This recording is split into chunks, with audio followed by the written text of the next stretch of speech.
After 6 million years of boredom, the evolutionary ascent of our species from the last common ancestor with the chimpanzee, something extraordinary happened to us less than 100,000 years ago, which, by the way, is long after we'd become anatomically modern. It was a kind of emergence into consciousness less than 100,000 years ago, really less than 40,000 years ago, when we became fully symbolic creatures. And this great change has been defined as the single most important step forward in the evolution of human behavior, is intimately associated with the emergence of the great and transcendent rock and cave art all around the world. And over the last 30 years, researchers led by Professor David Lewis Williams at the University of Witwatersrand in South Africa and many others have suggested an intriguing and radical possibility, which is that this emergence into consciousness was triggered by our ancestors' encounters with visionary plants and the beginning of shamanism.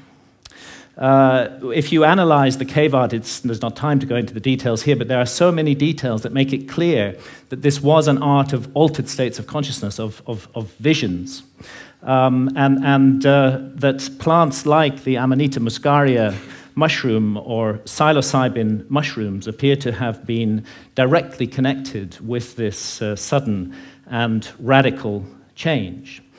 So to investigate this possibility, when I got interested in this mystery, I went down to the Amazon, where there are still surviving shamanistic cultures today, and where they drink the powerful visionary brew, ayahuasca, of which the active ingredient is dimethyltryptamine, DMT, which is actually closely related at the molecular level to psilocybin. Now, normally, DMT cannot be activated orally. When we encounter it in the West, it's generally smoked.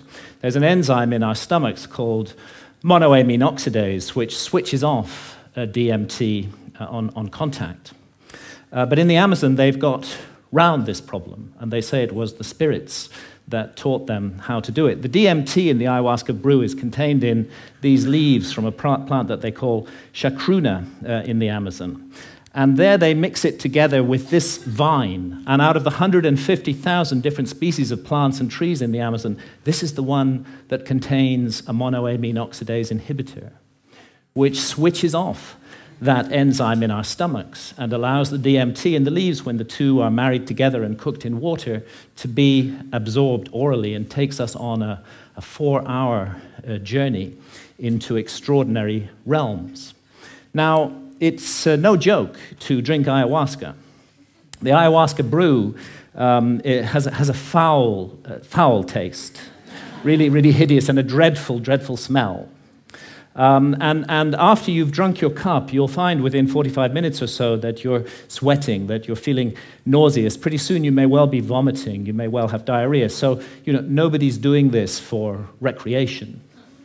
And I'd like to add that I don't think any of the psychedelics should be used for recreation. They have much more serious and important mission with humanity. So we're not doing this for fun. But what draws people to ayahuasca again and again to brace themselves for this experience, and you do have to brace yourself, is its extraordinary effects at the level of consciousness. And one of those effects has to do with creativity, and we can see the creative cosmogenic impulse of ayahuasca in the paintings of ayahuasca shamans from Peru, like the paintings of Pablo Amaringo here, those richly saturated colors, the amazing visions that they reproduce. And this creative impulse has also spread to Western artists. Many Western artists now have been deeply influenced by ayahuasca and are also painting their visions. And as these paintings show, another universal experience of ayahuasca is the encounter with seemingly intelligent entities which communicate with us telepathically. Now, I'm making no claim one way or another as to the reality status of these entities we encounter, simply that phenomenologically, in the ayahuasca experience, they are encountered by people all over the world. And most frequently of all, the spirit of ayahuasca herself, Mother Ayahuasca, who is a healer. And although she's kind of the mother goddess of the planet, She seems to take a direct personal interest in us as individuals, to heal our ills, to want us to be the best that we can possibly be, to correct errors and mistakes in our behavior that may be leading us down the wrong path. And this is perhaps why, and it's an untold story, really, ayahuasca has been fantastically successful in getting people off harmful addictions to hard drugs such as heroin and cocaine. Jacques Mabit at the Takiwasi Clinic in Peru brings heroin and cocaine addicts out there for a month, gives them 12 ayahuasca sessions, and they have encounters with Mother Ayahuasca during those sessions that lead them not to wish to take heroin or cocaine anymore, and more than half leave completely free of their addiction, never return to it, and don't even have withdrawal symptoms. And the same incredible healing work was being done in Canada by Dr. Gabor Mate until the Canadian government intervened and stopped his healing practice on the grounds that ayahuasca itself was an illegal drug. Now, I have some personal experience of this. I have not been addicted to heroin or cocaine, but I had a 24-year non-stop cannabis habit. And this started off smoking the herb and laterally vaporizing it, but the basic truth is that for 24 years, I was pretty much permanently stoned. And I enjoyed being stoned. And I felt that it helped me with my work as a writer, and perhaps at some point it did. But when I first encountered ayahuasca, I'd already been smoking cannabis for 16 years, and almost immediately, ayahuasca started giving me messages that this was no longer serving me, that it was leading me to behave in negative and unhelpful ways towards others. And of course, I ignored those messages for years and years and went back to being stoned 16 hours a day. But that negative behavior that ayahuasca was pointing up did actually get worse and worse. I don't want to put down cannabis, and I believe it's the sovereign right of every adult to choose to smoke cannabis if they wish to do so. But I think I was overusing it. I think I was abusing it, not using it responsibly. And I became more and more paranoid, jealous, possessive, suspicious. I was subject to irrational rages. I often made the life of my beloved partner, Santha, a misery. And when I went down for my regular encounter with ayahuasca in October 2011, I was given the most unbelievable kicking by Mother Ayahuasca. And I was put through an ordeal. It was a kind of life review. And it's not an accident that ayahuasca is the vine of the dead. I was shown my death. And I was shown that if I came to death, and what awaits us after death, without having corrected the mistakes that I was making in my life, that it would be a very bad thing for me. And actually, Mother Ayahuasca literally took me to hell. And that hell was a little like this hell painted by Hieronymus Bosch, a truly terrible place, and a little like the place that the ancient Egyptians called the judgment hall of Osiris, where our souls are weighed in the scales in the presence of the gods, against the feather of truth, of justice, of cosmic harmony. And I was shown that the path I was walking, my abuse of cannabis and the behavior associated with it, was going to lead me to be found wanting in the judgment, and that I might face annihilation in the world beyond death. So perhaps not surprising that when I came back to England later in October 2011, I gave up cannabis. And I've never smoked it again since then. And actually, and again, I'm speaking only personally with no comment on others' use of cannabis, it's as though a monkey has been lifted off my back. I'm liberated in incredible ways. Far from my creativity being inhibited, I find myself writing much more productively, much more creatively, much more focused, and much more efficiently. As well, and I've begun to be able to address those negative aspects of my behavior which cannabis had revealed, and hopefully to make myself slowly, it's a long progress, into a more nurturing, more loving, more positive person. And this whole transformation, it really has been a personal transformation for me, was made possible by this encounter with death that Mother Ayahuasca gave me. And, you know, that leads me to ask, what is death? Our materialist science reduces everything to matter. Materialist science in the West says that we are just meat, we're just our bodies. So when the brain is dead, that's the end of consciousness. There is no life after death. There is no soul. We just rot and are gone. But actually, many honest scientists should admit that consciousness is the greatest mystery of science, and that we don't know exactly how it works. The brain's involved in it in some way, but we're not sure how. Could be that the brain generates consciousness the way a generator makes electricity. If you hold to that paradigm, then of course you can't believe in life after death. When the generator's broken, consciousness is gone. But it's equally possible that the relationship, and nothing in neuroscience rules it out, that the relationship is more like the relationship of the TV signal to the TV set. And in that case, when the TV set is broken, of course, the TV signal continues. And this is the paradigm of all spiritual traditions, that we are immortal souls, temporarily incarnated in these physical forms to learn and to grow and to develop. And really, if we want to know about this mystery, the last people we should ask are materialist reductionist scientists. They have nothing to say on the matter at all. Let's go rather to the ancient Egyptians, who put their best minds to work for 3,000 years on the problem of death, and on the problem of how we should live our lives to prepare for what we will confront after death.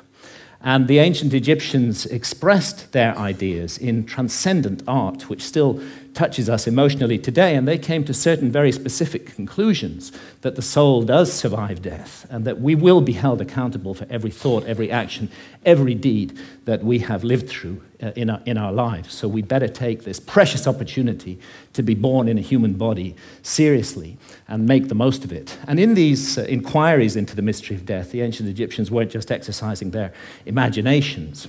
They highly valued dream states, and it's now known that they used visionary plants like the hallucinogenic blue water lily. And it's interesting that the ancient Egyptian tree of life has recently been identified as the Acacia nilotica, which contains high quantities of DMT, dimethyltryptamine, the same active ingredient that we find in ayahuasca.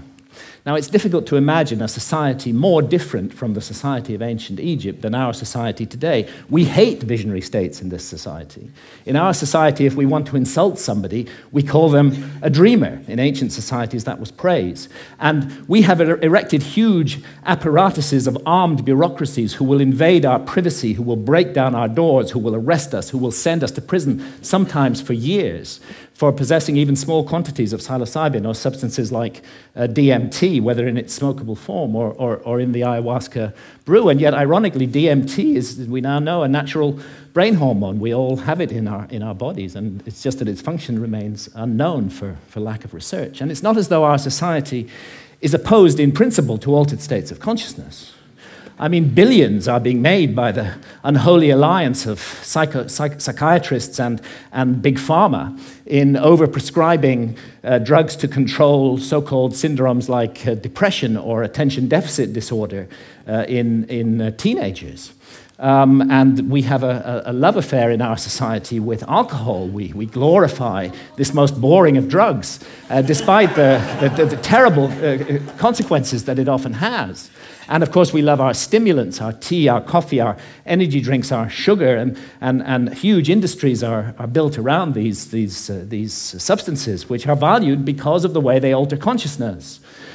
But what all these approved altered states of consciousness have in common is that none of them contradict or conflict with the basic state of consciousness valued by our society, which I would call the alert, problem-solving state of consciousness, which is good for the more mundane aspects of science. It's good for the prosecution of warfare. It's good for commerce. It's good for politics. But I think everybody realizes that the promise of a society over-monopolistically based upon this state of consciousness has proved hollow, and that this model is no longer working, that it's broken in every possible sense that a model can be broken, and that urgently we need to find something to replace it.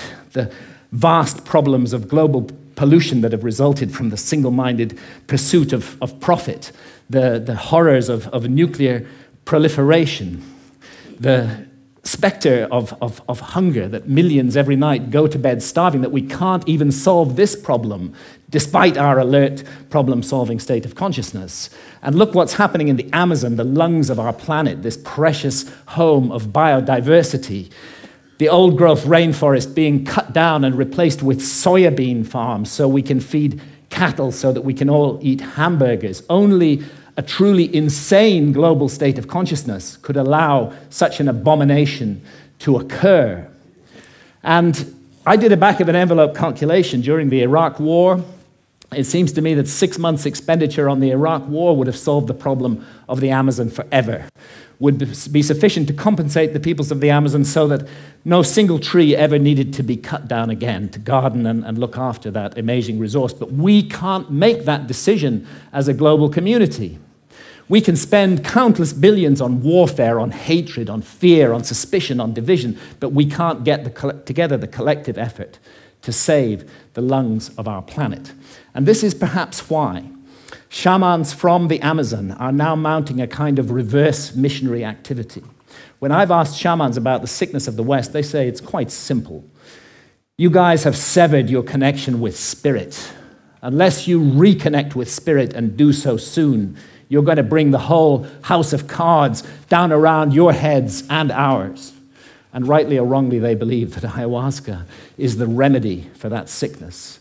And many now are being called to the Amazon to drink ayahuasca, and ayahuasca shamans are traveling throughout the West, offering the brew, often under the radar, often at personal risk, to bring about consciousness change. And it's true that the message of ayahuasca, the universal message, is about the sacred, magical, enchanted, infinitely precious nature of life on Earth and the interdependence of material and spiritual realms. And it's impossible to work with ayahuasca for long without being deeply and profoundly affected by this message. And let's not forget that ayahuasca is not alone, that it's part of an ancient worldwide system of the targeted, careful, responsible alteration of consciousness.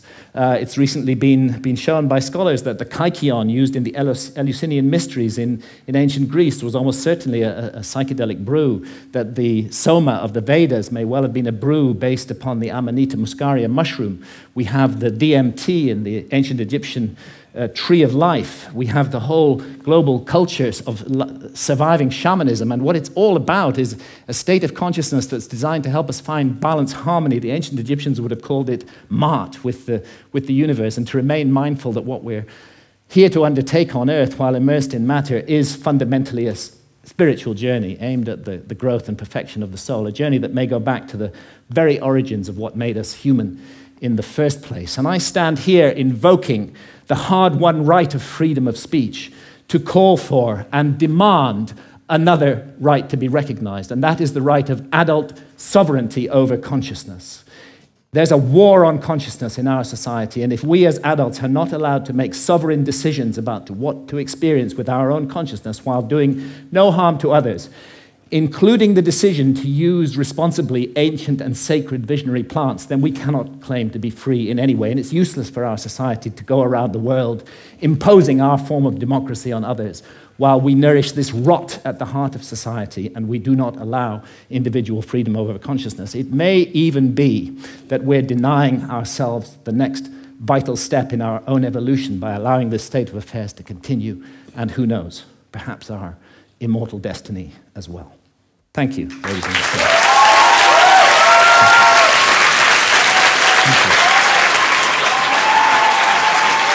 Thank you. Thank you.